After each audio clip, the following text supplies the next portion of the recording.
የወለኔ ህዝብ ምክር ቤትን ካፈረሱት ግንባር ተቀደመው አንዱ እሱ ከማን ከበረከት ትእዛዝ ተቀብሎ አንደኛው የበረከት ተላላኪ የነበረ ነው። እነ ብርቱካንን እኚህን ዶክተር በጣም ብዙዎቹን እየወጣ ሚዲያ ላይ ስም ያጠፋ የነበረ ሌባው ሽመልስ ከማል ነው። ፈረንሳይ ይገኛል አሁን። በነገራችን ላይ የሚያሳዝን ነገር ልንገር፣ በጣም ባለጌ ሰው ነው ሽመልስ።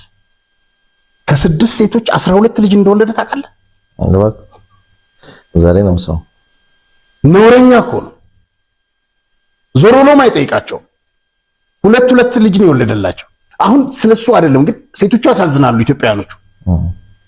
ኤኒዌይ ይሄንን ያመጣውልን መሰለ የተረጋገጠ ማስረጃ ስላገኘው የወለኔ ህዝብ ምክር ቤትን ካፈረሱት ግንባር ተቀደመው አንዱ እሱ ከማን ከበረከት ትእዛዝ ተቀብሎ አሁን ስታየው በረንዲም እኔ አብሬው ሰርቻለሁ። ሌባም አይመስለኝም ነበር። ፈረንሳይ ለተስተዋል አሉ ይገርማል። የዳኛ ቢሆንም በኋላ ለነጻው ሚዲያ ቀርብ ነበር።